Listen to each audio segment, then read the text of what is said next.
Bismillahirrahmanirrahim. Assalamu alaikum. Hope you are doing well. Our today's topic is phylum Platyhelminthes, which is present in acoelomate group. इससे पहले आपने पढ़ लिया kingdom animalia के अंदर Parazoa asymmetrical organisms थे, यूमेटाजोन symmetrical थे, और सिमेट्रिकल के अंदर दो सब ग्रुप्स हैं on the basis of their symmetry. One of them is radiata and the other one is Bilateria.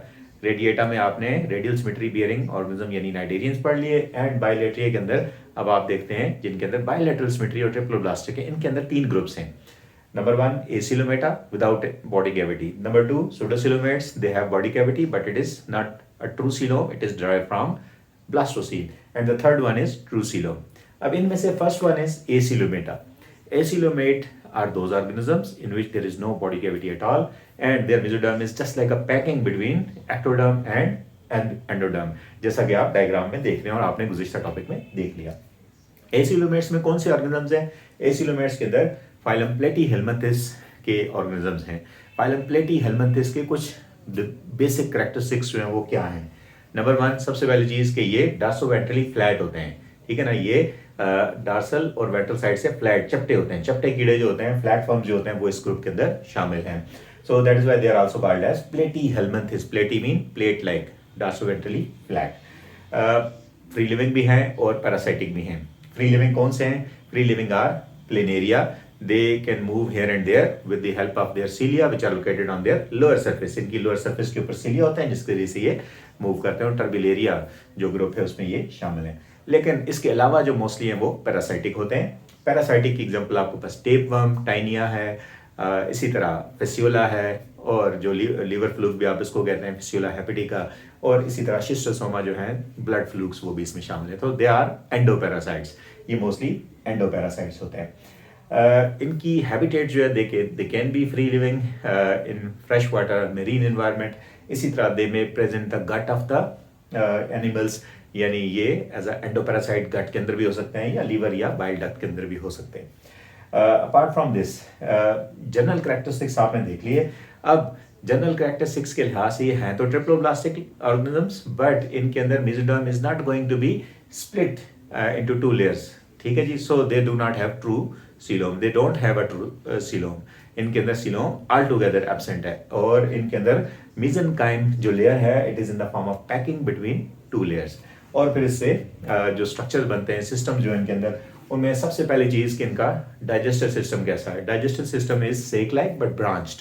ठीक है जी. There is a opening which is called as mouth. Mouth से पीछे फेरिंक्स है, और mouth is protruding from their ventral surface, और mouth में से इनका फेरिंक्स बाहर इनसाइड आउट होता है, और फूड को ग्रैब करके then it will retreat into the from their mouth.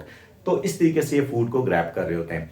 और उसके बाद ये दे हैव इंटेस्टाइन. इंटेस्टाइन जो होती है, इंटीरियर एक इसकी ब्रांच होती है, और दो लेटरल पोस्टीरियर ब्रांचेज होती हैं. हर इसकी जो इंटेस्टाइन के साथ ब्रांचिंग है further which is called as caecum. So इस तरह से गैस्ट्रोवेस्कुलर कैविटी जो है उनकी पूरी बॉडी के अंदर फैली हुई होती है, but they have a single opening which is called as mouth. तो site of ingestion and site of egestion is mouth, which is on ventral surface of these organisms, as far as free organisms are concerned. दूसरा, इनके अंदर कुछ systems नहीं है, यानी respiratory system इनके अंदर नहीं होता. फ्लैट होने की वजह से they can directly exchange gases with their environment, so they do not need any well-developed respiratory system. Their general body surface is acting like a respiratory surface. दूसरा, इनके अंदर एक्सक्रीटरी सिस्टम जो होता है वो इनके अंदर वेल डेवलप्ड नहीं होता.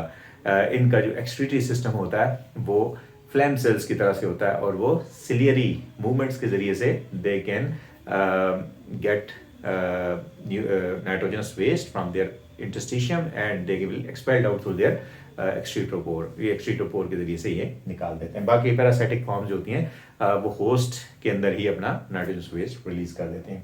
इसी तरह इनके अंदर जो सर्कुलेटरी सिस्टम है वो भी एब्सेंट होता है. अब इनका रिप्रोडक्टिव सिस्टम जो होता है वो वेल डेवलप्ड होता है. They have a well developed reproductive system in which they have gonads, they have duct system, and they have accessory organs or glands. ठीक है जी. तो इनके अंदर जो रिप्रोडक्टिव सिस्टम है वो वेल डेवलप्ड होता है. ऑल्दो दे आर हर्माफ्रोडाइट, लेकिन they can exchange gametes between two hermaphrodite individuals. और इनके अंदर जो इंटरनल फर्टिलाइजेशन होती है, और इसके अलावा फर्टिलाइजेशन के बाद जाइगोट बनता है. जाइगोट में डेवलप इनटू एम्ब्रियो, और ये फिर पैरासाइटिक फॉर्म के अंदर किसी इंटरमीडिएट होस्ट के ज़रिए से प्राइमरी होस्ट तक ये पहुंच जाते हैं। सो इनके अंदर जो ट्रीमाटोड्स हैं, सिस्टोड्स हैं, दे आर पैरासाइटिक फॉर्म। और इसमें से जो आपके पास जो मोस्ट कॉमनली प्रेजेंट हैं, दे आर टेपवर्म्स, यानी ह्यूमंस के बच्चों के गट के अंदर जो ये फ्लैटवर्म्स होते हैं, they are actually taenia solium, या इनको आप टेपवर्म भी आप इनको कहते हैं। तो सेवरल मीटर तक इनकी लेंथ हो सकती है। दे हैव सकर, जिससे ये उस होस्ट की गट में से फूड को एब्जॉर्ब कर लेते हैं, and they produce large number of proglottids. जो इनिशियल प्रोग्लॉटिड्स हैं, दे आर immature, and जो later प्रोग्लॉटिड्स हैं, they are mature ones, and they can be dispersed along with feces from their body। और ये फिर किसी इंटरमीडिएट है जरिए से यानी वहाँ से फिर ये ह्यूमंस तक दोबारा पहुँचते हैं। तो इसी तरह fasciola hepatica is living in the bile duct of the sheeps, and occasionally humans के अंदर भी हो सकता है। Schistosoma is also a blood parasite. ठीक है जी। तो इस तरीके से ये डिस्पर्स होते हैं। अब इनके अंदर जो फ्री लिविंग है, उनके अंदर दे में हैव आइस पार्ट, इनके अंदर आइस पार्ट हो सकता है। और जो फ्री लिविंग है वो मूव भी करते हैं। वेंट्रल सरफेस के ऊपर इनके क्या होते हैं, सीलिया होते हैं। जबकि जो पैरासाइटिक फॉर्म है, उनके अंदर मूवमेंट रिस्ट्रिक्टेड होती हैं। तो इनकी इंपॉर्टेंस जो है वो क्या है, as far as their importance is concern, they are endoparasites, so they are responsible for causing diseases in organisms. ठीक है जी। Thank you so much and have a nice day.